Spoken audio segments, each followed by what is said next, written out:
Magandang araw po, Trek Auto Parts Trading. April 2. Tapos na po ang bakasyon.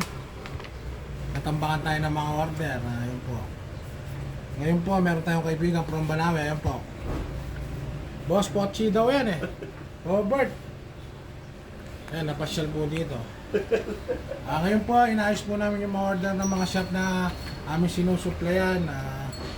Hinintay namin yung Lala Move para ngayon dumating siguro mga 1:30, magpipick up na sila. Ayun po. Tapos po, papa-like ko lang sa inyo yung aking page, papollow naman po Trek Auto Parts TV, ang aking YouTube, Trek TV Vlogs. Ayun po. So, yung YouTube ko po is 103 subscriber pa lang po. Tapos yung ano ko page 2,800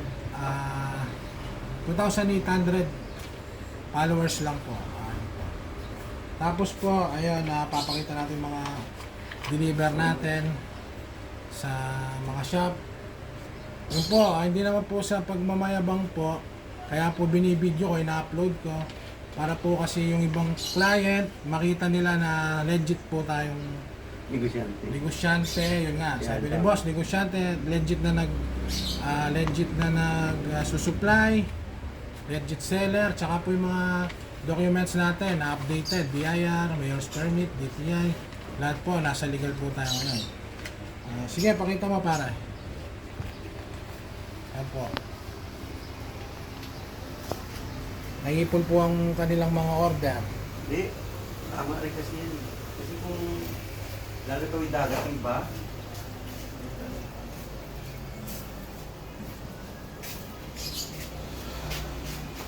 po ang ating mga pipikapin nilang parts ngayon.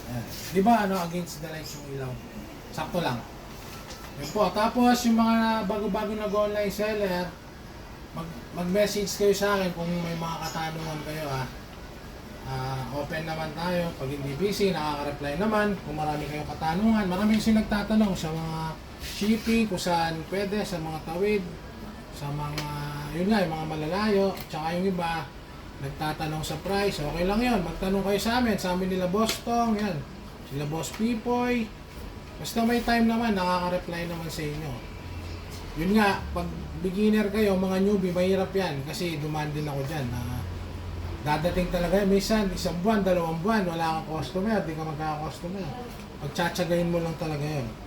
Pero ako, galing din ako dyan, pagtsagaan nyo lang, tapos magtiwala lang kayo sa sarili nyo. Yan. Marami dyan na sisirahin yung loob nyo para hindi na kayo magpatuloy sa inyong mga pangarap. Totoo yun. Ako, dinanas ko yun. Hanggang ngayon, meron. Pag pinansin mo ang mga naninira sa'yo, walang mangyayari sa'yo. Di mo na mararamdaman maging masaya. Basta kayo, pagpatuloy nyo lang yung yung goal nyo. Focus lang kayo. Kung may naninira sa inyo, hayaan nyo lang. Basta tayo, palihim tayong sinisira, palihim din tayong tinataas ng Diyos. Yun lang po masasabi ko sa mga newbie, online seller, ano pa. Marami pang yung journey nyo, nag-uumpisa pa lang. Talagang mag-uumpisa ka sa baba hanggang tumaas ka. Yun lang po, maraming salamat. Trek Auto Parts Trading, Trek TV Vlog, tsaka John Patrick Manabat Padilla, yung aking Facebook. Thank you po.